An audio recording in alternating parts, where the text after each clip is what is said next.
अस्सलाम वालेकुम, मैं हूं सोनी पारस, आप देख रहे हैं क्रॉस फायर। और बहुत सी बातें हैं जिन पर हम अपने प्रोग्राम में बात करते हैं। कल खान साहब ने इस्लामाबाद में कौमी रहमतुल आलमीन सल्लल्लाहु अलैहि वसल्लम कॉन्फ्रेंस के इख्तितामी जो सेशन था उसमें खिताब करते हुए कुछ अहम बातों की तरफ निशानदेही की। उनका कहना था कि इंग्लैंड में अवाम का पैसा चोरी करने वाला पार्लियामेंट तो क्या मीडिया में मुँह नहीं दिखा सकता। उनका ये भी कहना था कि पनामा केस में किस तरह के झूठ बोले गए। ये भी उनका कहना था कि इंग्लैंड में कतरी ख़त पेश किया जाता है तो फौरी जेल हो जाती है। अब सवाल ये कि लेकिन इलाज की जो इजाज़त थी वो तो खुद खान साहब ने मियाँ साहब को दी थी। और अगर आगे बात करते तो उनका ये भी कहना था कि वज़ीर आज़म खान साहब ने ये भी अहम बात की कि मदीने की रियासत ने लोगों को इंसाफ दिया। क्वेश्चन बहुत बड़ा है कि उन्होंने इंसाफ दिया और बुनियादी ज़रूरतें पूरी की। ये भी सोचने की बात है कि कहाँ पूरी हुई, कब पूरी हुई। मदीना की रियासत की बुनियाद बुलंद अखलाकी मयार और कानून की हुक्मरानी थी। अब ये सारी बातें बहुत अहम है कि तहरीक इंसाफ इन सब बातों के बिल्कुल बरक्स है, बिल्कुल बरक्स। और उसके बाद अगर हम कल की प्रेस कॉन्फ्रेंस, आज की प्रेस कॉन्फ्रेंस के वज़ीर आला सिंध ने प्रेस कॉन्फ्रेंस की जिसमें उनका कहना था महंगाई का बहुत रोना रोया उन्होंने। उसके अलावा उन्होंने कहा कि 25,000 से कम तनख्वाह देने वाले इदारों पर एक्शन लिया जाएगा। सवाल ये है, एक्शन लिया जाएगा, एक्शन लेना है, मुस्तकबिल की बात हमेशा क्यों आती है। और उन्होंने कहा कि आईबीए के जो टेस्ट हुए हैं वो मेरिट की बुनियाद पर हुए हैं, मेरिट पर हुए हैं। अगर मेरिट पर हुए हैं तो सोशल मीडिया पर नौजवानों का शोर क्यों है। इस वक्त हमारे साथ इस बात पर बात करने के लिए हमारे साथ कॉल पे मौजूद हैं सरदार नज़ाकत साहब, पीपी से उनका ताल्लुक है। अस्सलाम वालेकुम सर। जी वालेकुम सलाम। सर सबसे पहले तो मैं पूछना चाहूँगी कि शाह साहब ने जो प्रेस कॉन्फ्रेंस की है उसमें उन्होंने बहुत अहम बातों की तरफ निशानदेही की है कि मेरिट पर ये सारी चीज़ें हुई हैं, ख़ास तौर पर आईबीए के जो टेस्ट हुए। क्या कहना चाहेंगे इस हवाले से आप? देखिए, माजी के अंदर भी पाकिस्तान पीपल्स पार्टी की जो सूबाई गवर्नमेंट है उसके ऊपर काफ़ी सारे आप जैसे मीडिया के दोस्त हमारे और मुख्तलिफ अपोजिशन की पार्टियाँ और मुख्तलिफ जो सोशल वर्कर थे वो जो टेस्ट वगैरह होते थे टीचर्स के, उनके ऊपर क्वेश्चन मार्क होते थे। और इस वक्त हुकूमत सिंध ने ये फैसला किया था कि हम आईबी के जरिए जितने टीचर्स हैं उनके टेस्ट को हम लोग वो करेंगे और जो क्वालिफाई करेंगे तो उसमें हम लोग उनको टीचर अपॉइंट करेंगे। लेकिन जैसे भी हुआ आपने देखा कि वो कम लोगों ने उस टेस्ट को क्वालिफाई किया है। और आज जो सिंध असेंबली का इजलास हुआ है उसमें कैबिनेट का इजलास हुआ है, उसमें ये सारी चीजें अंडर द डिस्कशन आई हैं कि इतनी बड़ी तादाद में लोग कैसे जिन्होंने क्वालिफाई नहीं कर सके। तो उसमें कुछ चीजों के ऊपर सिंध कैबिनेट ने फैसले भी किए जो आपने सीएम साहब की प्रेस कॉन्फ्रेंस भी सुनी होगी।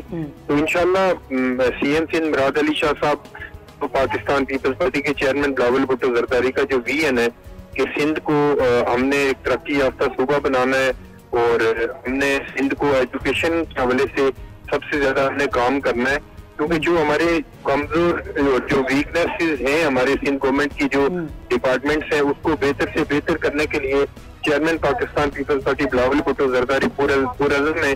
और जितनी मीटिंग्स होती हैं या जितनी सीएम साहब के साथ या कैबिनेट के मेंबरान के साथ बिलावल भुट्टो जरदारी साहब की जो मीटिंग होती है उसमें सबसे ज्यादा वो फोकस करते हैं कि हेल्थ सेक्टर में, एजुकेशन में और ये सारी इंफ्रास्ट्रक्चर और ये सारी चीजें सिंध की ज्यादा से ज्यादा बेहतर होनी चाहिए ताकि सिंध के शहरियों को बेहतर फैसिलिटीज प्रोवाइड कर सके। ठीक है। अच्छा, शाह साहब ने बहुत तनकीद की, सख्त किस्म की तनकीद की हुकूमत वक्त पे।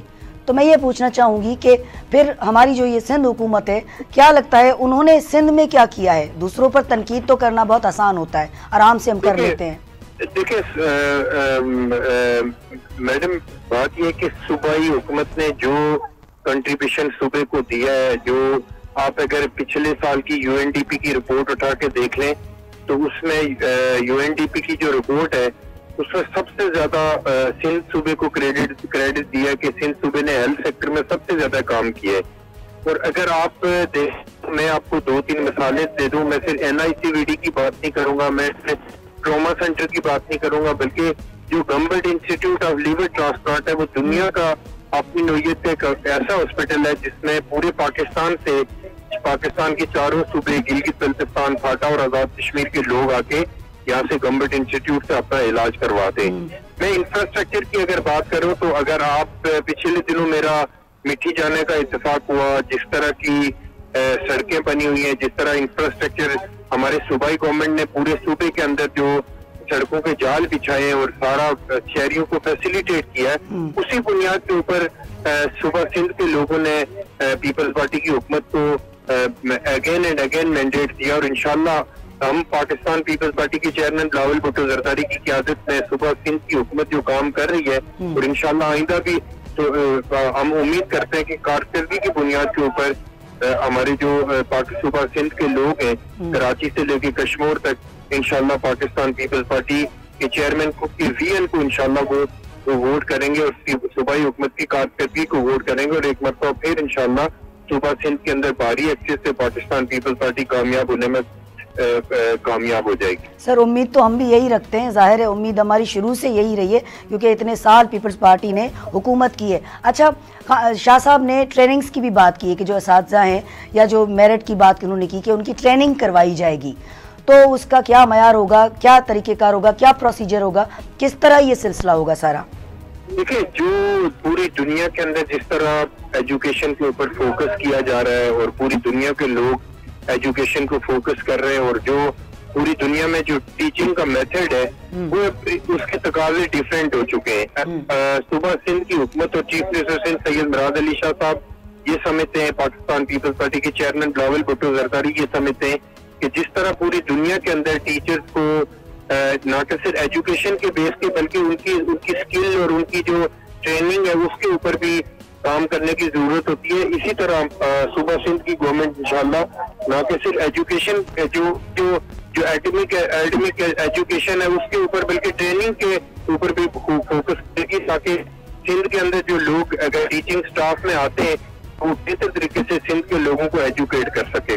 तो मैं समझता हूँ कि सिंध के जो वजीर आला साहब हैं वो बिलावल भुट्टो जरदारी की वीएन के मुताबिक एक बिल्कुल लेटेस्ट सिंध और एक तालीम याफ्ता सिंध की कोशिश कर रहे हैं क्योंकि उम्मीद पाकिस्तान की जो सूबे की बाकी पॉलिटिकल पार्टीज हैं या अपोजिशन की जमातें हम उनको भी इनवाइट करते हैं कि वो लोग भी अपनी इनपुट दें इसके अंदर, चाहे वो पार्लियामेंट के अंदर है, सूबाई असेंबली के अंदर है या नहीं।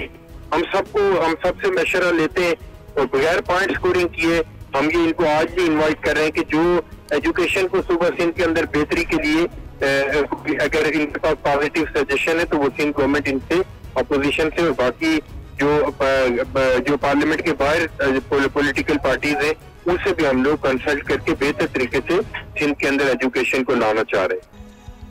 अच्छा, मुझे ये बताएं कि शाह साहब ने एक बहुत अहम बात भी की है जो समझ से बिल्कुल बालातर है कि 50,000 नौकरियों की बात उन्होंने की है। तो जो फॉर्म भरे गए हैं बेरोज़गार लोगों ने, जो नौजवानों ने भरे, वो तो 90 लाख से ज़्यादा हैं। तो क्या ये बैलेंस हो सकेगा और किस तरह होगा? देखिए, ये तो अपनी जगह पे मैं आपकी बात को सेकंड करता हूँ कि जिस तरह मुल्क के अंदर मौजूदा हुकूमत की नाअहली की वजह से मुल्क के अंदर बेरोजगारी बढ़ी है। आपको याद होगा कि इमरान खान साहब कहते थे कि हम जब हुकूमत में आएंगे तो पूरी दुनिया से लोग पाकिस्तान में नौकरियां ढूंढने आएंगे। अब वो तो नहीं हो सका। अलबत्ता इन्होंने 20 से 25 लाख लोगों को इमरान खान साहब की हुकूमत की पॉलिसीज की वजह से 20-25 लाख लोग बेरोजगार हुए हैं। जिस तरह महंगाई आपने देखा कि जिस तरह महंगाई मेरे ख्याल में डबल से भी अब क्रॉस करने जा रही है। उसमें मैं समझता हूँ कि जो सूबाई हुकूमत के जो वसाइल है, जो हमारे पास जो दस्तयाब वसाइल है, हम उसमें जितना कर सकते हैं इंशाल्लाह सिंध उनको सिंध के शहरियों को पूरी तरह से फैसिलिटेट करेगी। और मैं आपको यकीन दिलाता हूँ कि ये पहला फेज है हमारा जो जॉब प्रोवाइड करने का और इंशाल्लाह चेयरमैन पाकिस्तान पीपल्स पार्टी का ये पूरा बिल्कुल मुसम्मम इरादा है कि हम इंशाल्लाह सूबा सिंध के लोगों को किसी तरह बेरोजगार नहीं करेंगे, बल्कि उनको पीपल्स पार्टी का हमेशा ट्रैक रिकॉर्ड ही ये रहा है कि पीपल्स पार्टी हमेशा लोगों को जॉब प्रोवाइड करते रही। ठीक है सर, आप हमारे साथ रहें। ब्रेक का वक्त हो गया, ब्रेक के बाद फिर हम यहीं से कंटिन्यू करेंगे। मिलते हैं ब्रेक के बाद।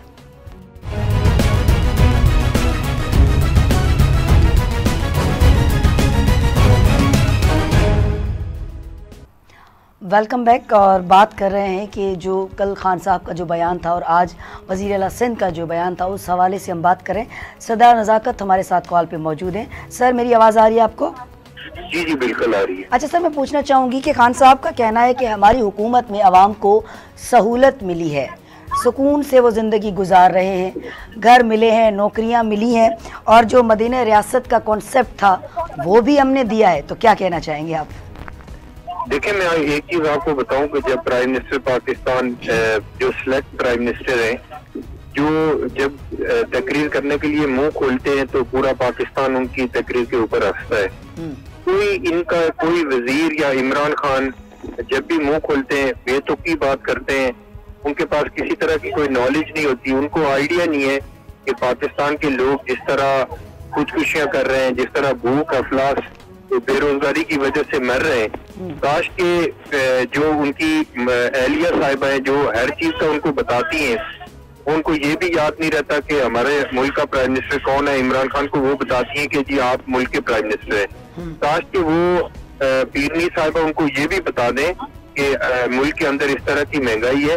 देखिए बारिश में एक चीज आपको बताऊं कि मुल्क जो है वो चंदे से या जादू से नहीं चलता। मुल्क के लिए पॉलिसीज बनानी पड़ती हैं, या मुल्क सिर्फ तकरीर करने से या मदीना की रियासत का सिर्फ नाम लेने से या मजहब का इस्तेमाल करने से या 92 के वर्ल्ड कप की स्टोरियां सुनाने से या शौकत खानम की स्टोरियां सुनाने से मुल्क तरक्की नहीं करते, बल्कि मुल्क के लिए एक मजबूत और एक मुस्तकम पॉलिसीज की जरूरत होती है। वो चाहे नेशनल पॉलिसी हो या फॉरेन पॉलिसी हो, वो लोगों को वो ज़ाहिर है हुकूमतों को बनानी पड़ती है। लेकिन अनफॉर्चुनेट ये है कि ये जो हमारे मुल्क के ऊपर हुकूमत मसल्लत की गई है, हमारे इदारों ने एक ऐसे नायल आदमी को, एक नालायक आदमी को, एक ऐसे मगरूर आदमी को हमारे ऊपर मसल्लत किया पाकिस्तान के अंदर, कि जिसमें न कि सिर्फ पाकिस्तान के लोग बल्कि पूरी दुनिया के लोग इमरान खान के ऊपर ट्रस्ट नहीं कर रहे हैं कि ये मुल्क का प्राइम मिनिस्टर है, क्योंकि पूरी दुनिया को पता है कि ये सिलेक्ट प्राइम मिनिस्टर है। ये वोट की पर्ची से नहीं आया, बल्कि इसको पकड़ के हमारे ऊपर मुसल्लत किया गया है। यही वजह कि आज पूरी दुनिया में कोई आदमी इनको मुंह नहीं लगाता। आपको याद होगा कि जो बाइडेन अमेरिकन प्रेसिडेंट जो जब से हुकूमत बनी है, वो पूरी दुनिया के सरबराह ममलिकत से फोन पे बात करते हैं, लेकिन इनसे वो बात नहीं करते, क्योंकि उनको पता है कि ये मुल्क के सिलेक्ट प्राइम मिनिस्टर है, उनको पता है ये फेक प्राइम मिनिस्टर है, उनको पता है ये झूठ के ऊपर अपनी प्राइम मिनिस्टर। ठीक है, मुझे सर ये बताएं, पाकिस्तान के इदारों ने इनको पाकिस्तान के ऊपर मुसल्लत किया है। ठीक है सर, मुझे ये बताएं कि पीटीआई का कहना है, वफाक का कहना है कि जो पीपल्स पार्टी ने इतने साल सिंध में हुकूमत की है तो उनकी कोई कारकर्दगी ने कुछ भी नहीं किया, कुछ नजर नहीं आया। इस हवाले से आप क्या कहना चाहेंगे? देखिए पारस, मैंने थोड़ी देर पहले भी आपसे अर्ज किया था कि जो हेल्थ सेक्टर में असल में पीटीआई के लोग नालायक लोग हैं, किताबों की तरफ और दुनिया के अखबारात उठा के नहीं पढ़ते। क्योंकि अगर आप यूएनडीपी की रिपोर्ट पिछले साल की आप पढ़ लें तो मैंने सिर्फ हेल्थ सेक्टर की बात की, मैंने सिर्फ एजुकेशन की बात की कि किस तरह सिंध हुकूमत उसमें रिफॉर्म्स करने जा रही है और जिस तरह सिंध हुकूमत ने रिफॉर्म्स किए। मैं ये नहीं कह रहा हूँ कि सिंध हुकूमत ने सारे काम सिंध के अंदर कर दिए, बहुत सारे काम करने की भी जरूरत है, लेकिन मैं आपको एक चीज में इंश्योर कर रहा हूँ कि जिस तरह पाकिस्तान पीपल्स पार्टी के चेयरमैन बिलावल भुट्टो जरदारी हुकूमत को गाइड करते हैं और हमारे सूबाई हुकूमत इस तरह काम कर रही है, ये सारा उनको हमारी हुकूमत को क्रेडिट जाता है कि सुबह सिंध के लोग कारकर्दगी की बुनियाद के ऊपर इनको हमारी हुकूमत को वोट करते हैं। और मैं आइंदा भी उम्मीद करता हूँ इसमें कोई एक और प्रोग्राम कर लें कि सिंध हुकूमत ने कितना काम किया है। वो थर जिसका नाम लेके पीटीआई के दोस्त हमारे सियासत करते हैं, मैं उनको दावत देता हूँ कि शहर में चलें। पहली दफा किसी सूबाई हुकूमत ने शहर के अंदर लेकर एयरपोर्ट बनाया। सर मुझे ये बताएं कि वफाक और सूबाई हुकूमत, हम सिंध की बात कर रहे हैं, क्यों नहीं मिल बैठ के, जैसे थोड़ी देर पहले आपने पॉलिसी की बात की, क्यों नहीं मिल बैठ के एक पेज पे सिर्फ मुल्क के मफाद के लिए कोई बेहतर पॉलिसी बनाए जिसके नताइज अवाम के लिए बेहतर साबित हो? क्यों नहीं ऐसा हो पा रहा? सुबह सिंध की वाहिद गवर्नमेंट है जिसको इमरान खान ऑन नहीं करते। वो उन्होंने अपनी स्पीच में भी कहा कि क्योंकि सिंध के लोगों ने मुझे मैंडेट नहीं दिया, सिंध से मुझे सिलेक्ट नहीं करवाया गया, क्योंकि सिंध के लोगों ने अपने सीनों पे गोलियां खाई है, लेकिन किसी सिलेक्टर को सिलेक्ट करने की इजाजत नहीं है। सिंध के लोगों ने हकीकी डेमोक्रेटिक सिस्टम के लिए जद्दोजहद की है। सर सबसे ज्यादा वोट जो है, आपने सवाल किया तो मैं जवाब कंप्लीट कर लूं कि इमरान खान अनफॉर्चुनेटली सूबाई हुकूमत को ऑन नहीं करते। वो ये समझते हैं कि हमने अगर सूबाई हुकूमत को ऑन किया तो ये सारा क्रेडिट पाकिस्तान पीपल्स पार्टी के चेयरमैन बिलावल भुट्टो जरदारी को जाएगा। इसलिए वो ये समझते हैं कि मैं सिर्फ इस्लामाबाद का प्राइम मिनिस्टर हूँ, और हम ये समझते हैं कि 18वीं तरमीम के बाद इमरान खान की कोई हैसियत नहीं है कि इमरान खान सिंध में आके किसी तरह की कोई काम कर सके, और ना वो करना चाहते हैं।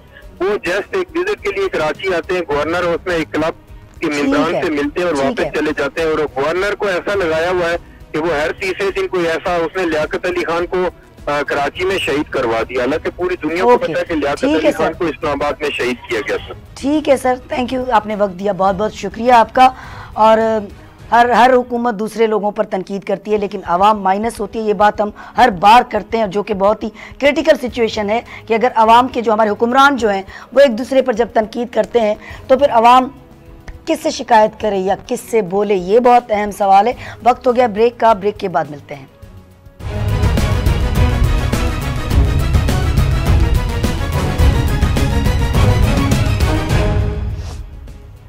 Welcome back. और बात कर रहे हैं हम खान साहब के बयान पर जो कल उन्होंने दिया है, और वज़ीर आला सिंध के बयान के हवाले से जो आज प्रेस कॉन्फ्रेंस उन्होंने की है। दोनों ने एक दूसरे पर खूब तनकीद की है, ठीक ठाक। इस वक्त लाइन पे हमारे साथ मौजूद हैं सीनियर तज्ज़ियाकार और सीनियर सहाफ़ी जाहिद खोखर साहब। अस्सलाम वालेकुम जाहिद साहब। वालेकुम सलाम। जाहिद साहब, यकीनन आपने मुराद अली शाह साहब की प्रेस कॉन्फ्रेंस सुनी होगी, जहां पर उन्होंने महंगाई पर भी तनकीद की है, वफाक पर भी तनकीद की है, और हर हवाले से उन्होंने ठीक ठाक तनकीद की है। क्या कहना चाहेंगे? देखिए सुनिए, ये मामला जो है क्योंकि काफी दिनों से एक जंग चल रही है, आपको पता है कि नोटिफिकेशन के पीछे काफी इदारे भी लगे हुए थे, पूरी कौम लगी हुई थी और बातें की जा रही थी। ये एक आगे पता नहीं मुझे कि कहाँ तक मामला पहुंचेंगे, मगर बात यह है कि हम मजबूरी तौर पर बात करेंगे हुकूमतों की कारकर्दगी के हवाले से। हमें बहुत दुख होता है और ये हकीकत है कि खान साहब को जो डिलीवर करना चाहिए था उन्होंने नहीं किया, और बिल्कुल अवाम बेरोजगारी और महंगाई से तंग है। लोग जो है पहले 2 वक्त की रोटी के लिए परेशान थे, अब तो 1 वक्त की रोटी भी उनके लिए बड़ा मुश्किल बना हुआ है, ये फैक्ट है। अब अगर बात यह है कि जब से इत्तेफाक से ये है कि आप काफी फेज की भी है, और आजकल फेज जो है वो ज़ेर बहस काफी आ रहा है, और कुछ लोग जो फेजियाब हुए हैं उनको भी मामला जो है काफी उन पर असरअंदाज हुए हैं, तो शायद उनकी वजह से भी मुराद अली शाह साहब ने आज सख्त तनकीद भी की है और मुख्तलिफ बातें भी की है। ये सारी बातें अपनी जगह पर, मगर हम बात करेंगे कि चले मुराद अली शाह साहब ने जो तनकीद की, जो बातें की, वो हकीकतें फैक्ट हैं, मगर क्या शाह साहब सिंध के अंदर खुद डिलीवर कर सके हैं? क्या पीपल्स पार्टी की तीसरा दौरे हुकूमत जारी है? क्या पीपल्स पार्टी आवाम की उमंगों पर पूरी उतर सकी है? सिंध के लोग जो हैं काफी अरसे से सरापा एहतजाज बने हुए हैं, वो ये कहते हैं कि सिंध की जमीनें सिंध की होनी चाहिए, और उस पर जो मामला थे आपने देखा होगा कि 27 FIR दाखिल की गई और फिर उनसे निकला भी कुछ नहीं, वो अदालतों ने खत्म कर दी। इस तरह थोड़ी होता है। आज भी एक फैसला हुआ है कि 200 एकड़ जमीन जो है एक इदारे को कोऑपरेटिव सोसाइटी के लिए दी जाएगी।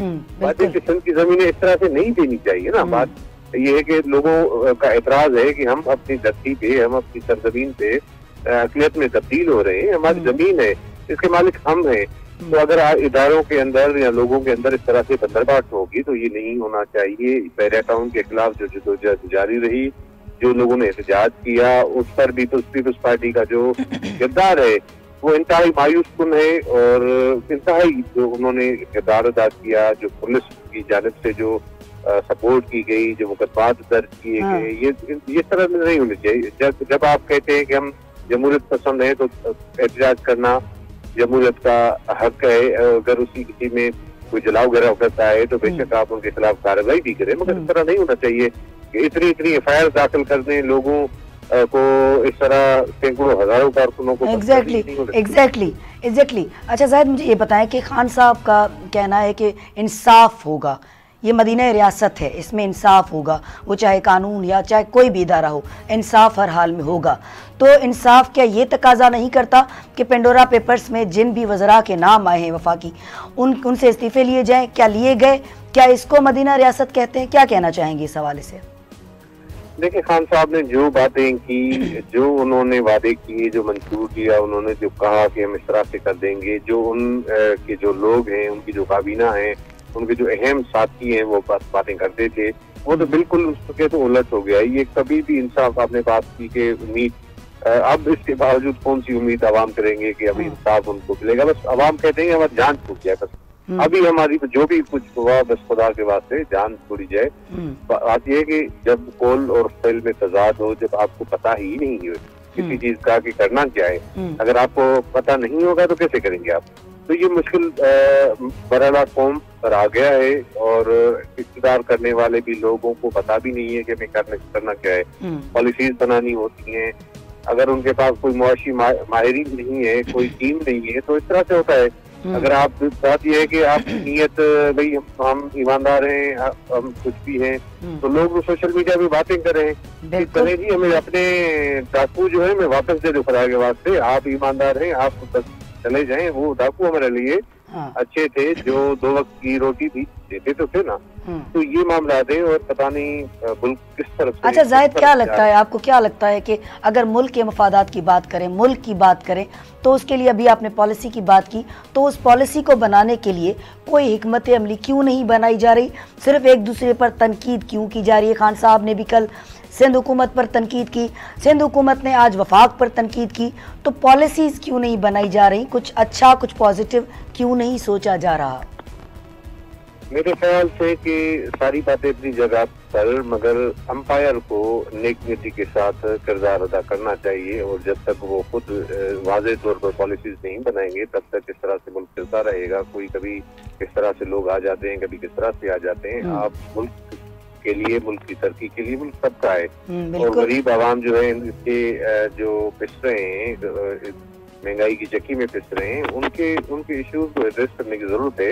ये सारी बातें हैं अपनी जगह पर, मगर मुल्क के लिए कुछ करना पड़ेगा। आपने देखा कि अफगानिस्तान के जो मामलात हैं, आप ओवरऑल जो पूरी दुनिया की मामलात जो चल रहे हैं, आप चाइना के साथ जो भी मामला तय थे उनको आगे मेच्योर नहीं कर रहे हैं। आप इंडिया किस तरह से, हमारा पड़ोसी मुल्क है, किस तरह से आगे जा रहा है, तो आप उनको चीजों को देखें। ओवरऑल पॉलिसीज ऐसी बनाई जाएं ताकि हम पूरी दुनिया में भी काबिल कबूल हो, हमारी माशी सूरत हाल बेहतर हो, और हमसे कोई ट्रेड तो करे ना इस तरह से। क्योंकि अगर ऐसी मामला होंगे, हम खुद जो है, हमारी चीजें जो है, हम जरी मुल्क है, जब खुद उगती हैं तो वो जो कोड़ी के दामों पर वो बेचते हैं बेचारे काश्तकार, और जब तलब होती है, जब नीड होती है, तो चीजें जो बाहर से मंगाई जाती हैं, ये गलत पॉलिसीज है, इनको पता ही नहीं। या तो कमीशन के कुछ चक्कर हैं, मामलात हैं, जो कुछ फर्क जो है इससे फायदा हासिल करते हैं, वो इस तरह से पॉलिसीज बनाते हैं। तो मुल्क के लिए और मुल्क के लोगों के लिए हमें पॉलिसीज बनानी होगी। अच्छा जाहिद, क्या लगता है आपको, क्या लगता है अगर जो हमारी वफाक है, जो हमारी हुकूमत है, जो हुकूमत वक्त है, अगर इंडस्ट्रीज़ पूरे मुल्क में बनाई जाए तो लगता है कि बेरोज़गारी कम हो सकती है, लोगों को रोज़गार मिल सकता है? और प्लस में दूसरी बात ये भी पूछना चाहूँगी कि जो सरमाएदारी बाहर की जाती है, अगर अपने मुल्क में की जाए तो क्या नताइज पॉजिटिव नहीं निकलेंगे? बात यह है कि ये जो आपने बात की सनतें लगाने की, तो सनतें पूरे मुल्क में लगाए ना। अगर आप सनतें जो किसी एरिया में, किसी एक सूबे को आप तरजीह देंगे तो सर नहीं होगा। अगर आप कोयला निकलता है खानों से और उसको रिफाइन लाहौर में होगा, तो इस तरह तो नहीं होगा ना। अगर आप बात करते हैं कि लोग खुद कहते हैं ना, क्योंकि ये मुल्क के जखायर हैं, तो सबसे ज्यादा तो जहाँ निकलते हैं जिस एरिया से, उन मकामी लोगों का भी हक है ना। अगर सुई से गैस निकलती है तो लोगों को जलाने के लिए गैस तो दे देना, और थोड़ा तरक्की ना दे। तो इस तरह से लोगों जो असल इसमें कोई वो दूसरी बात तो है ही नहीं। अगर आप सुई के लोगों को, आप बदीन के लोगों को, आप भोटकी के लोगों को गैस देंगे तो इसमें कबात क्या है? लोगों को बात करने का मौका तो नहीं मिलेगा कि हमारे इलाके से ये चीजें निकलती हैं, कोयला हमारे इलाके से निकलता है, तो लोग बाहर से आते हैं, उनकी जो मजदूर हैं अगर भोटकी में बाहर से लेकर आएंगे और मकामी लोगों को नजरअंदाज करेंगे, तो ये कौन से मुल्क की भलाई होती है? तो जाहिद ये बताएं कि जाहिद आपकी बात को ही मैं सेकंड करके आगे पूछूंगी कि कोयला यहाँ मौजूद है, गैस यहाँ मौजूद है, हर चीज़, हर सहूलत यहाँ हमारे मुल्क में, हमारे सूबों में मौजूद, हर सूबे में मौजूद है, फिर भी हमारे पास ही गैस नहीं, हमारे पास ही बिजली नहीं, क्यों? क्या रीज़न है? हमारे पास ही पेट्रोल नहीं, क्या लगता है? बात है ना, यही तो सोचने की बात है ना कि सारी चीजें हमारे पास मौजूद हैं मगर उसके बावजूद हमारे पास कुछ नहीं है, हमारे लोगों के पास कुछ नहीं है। अगर हम बिजली देने की बात करते हैं तो कभी बोलते हैं कि जी ऑयल माफिया है, तेल माफिया है, कभी बोलते हैं कि जनरेटर माफिया आ गई। अब ये बात ये है कि माफिया के आगे घुटने क्यों टेक रही है? तो वो माफियाज कौन है? वो भी तो चेन है ना, एक चेन जुड़ी हुई है ना एक सबकी। बिल्कुल, उनके पीछे तो इतने मजबूत और ताकतवर लोग होते हैं कि वो हुकूमतों को हिलाकर रख देते हैं। Exactly. तो ये सूरत हाल है। और मेरे ख्याल से कि जब खुद एक हुकूमत होगी, आवाम को मैंडेट दे देवे, जिसको भी मुंतखब करना है, सही गलत आप ठीक है, जो भी लोग आए और उनको फ्री हैंड दिया जाए, भाई आप काम करें। मगर बात बदकिस्मती से है कि करप्शन जो है हमारे इदारों में, हमारे लोगों में इतनी बस गई है कि जो भी इक़्तिदार में आता है तो बस अपने मामला सीधे करने की कोशिश करता है। तो ये तमाम बड़े मुश्किल हालात हैं। हम तो उम्मीद करते हैं, हम तो पुरुम्मीद हैं, हम मुल्क के बाशिंदे हैं, मुल्क की कोशिश करते हैं, हमारी ख्वाहिश है कि तरक्की करे, अच्छे लोग आए आगे। ये मामला जो हैं वो रुकने चाहिए। अच्छा जाहिद, भी नजर नहीं आते। एग्जैक्टली, आपने बिल्कुल ठीक कहा। अच्छा, कुछ दिन पहले ये कल एक एनुअल सर्वे रिपोर्ट आई थी, उसमें बताया गया था कि पाकिस्तान का क्राइम रेट जो है दुनिया के जराइम पेशा मुल्कों में से 139 पॉइंट नंबर पर है, और वो जो पिछले साल था वो 130 पे था।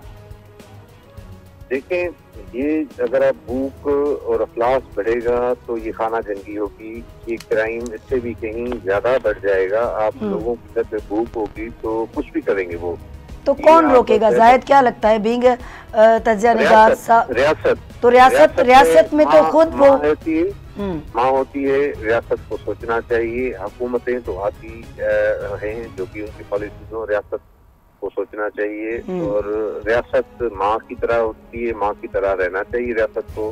और लोगों के जो मसाइल हैं वो उस तरह से हल करने चाहिए। अगर हम लोगों के मसाइल हल नहीं करेंगे तो फिर ये सारी चीजें बेकार हैं, कुछ नहीं होगा इससे मसाइल। लेकिन जाहिद, अभी तो अगर हम पार्लियामेंट की बात करते हैं, असेंबलीज की बात करते हैं, तो वहाँ पर जब भी हमारे हुक्मरान बैठते हैं तो एक दूसरे पर ही कीचड़ उछालते हैं।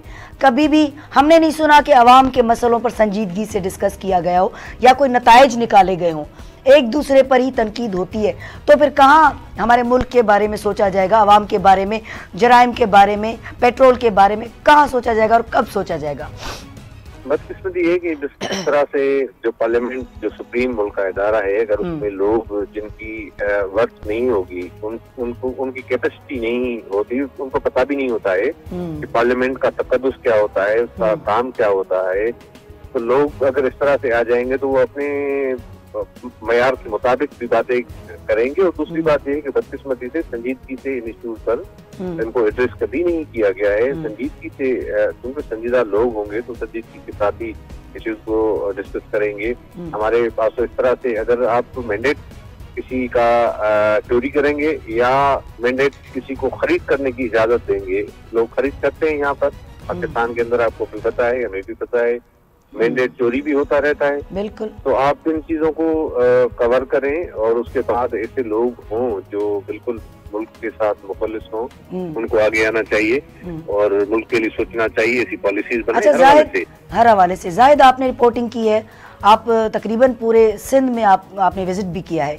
क्या लगता है कि जब आवाम का कानून पर, रियासत पर, हुक्मरानों पर ट्रस्ट नहीं होता तो वो अपने फैसले खुद ही करते हैं, जिनको हम जरगा भी कहते हैं, तो क्या फिर हम ये समझें कि हमारी मालकी करने वाला कोई नहीं है, हम अपने फैसले खुद करेंगे, ना हमारी हुकूमत कोई सुनता है, ना कानून सुनता है, तो क्या इस तरह होगा?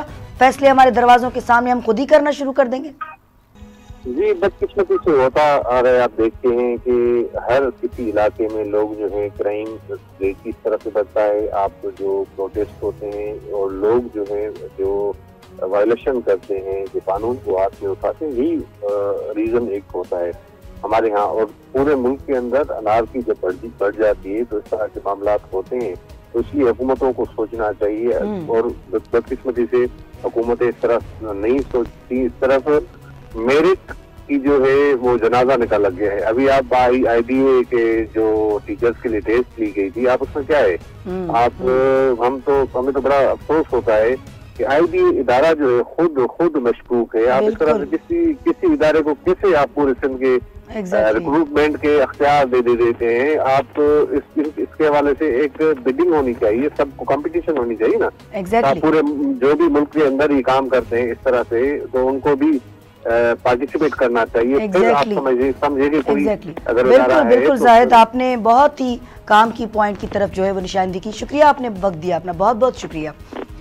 बात यह है कि जो रियासत होती है वो वाकई माँ होती है, उसकी रिस्पॉन्सिबिलिटी है कि अपने पूरे बच्चों पर, पूरी कौम पर नज़र रखे, कहाँ पर कौन सा मसला है। और जो जब इदारों में सियासत आ जाती है ना, तो वो इदारे कमज़ोर बन जाते हैं। तो जो भी इदारा हो वो बाइख्तियार हो, उसके पास ये हक हो कि उसको सही फैसला कब और कहाँ करना है, वहाँ किसी दूसरे का हाथ नहीं होना चाहिए। तभी आवाम को यकीन आएगा, ट्रस्ट होगा, हाँ हमारी हुकूमत है और हमने इसको मैंडेट दिया है, तब उसको रिलीफ मिलेगा और सुकून मिलेगा। ये सब बातें हुकूमत की सोचने की हैं। इंशाअल्लाह फिर मुलाकात करेंगे। दें इजाज़त, अल्लाह हाफ़िज़।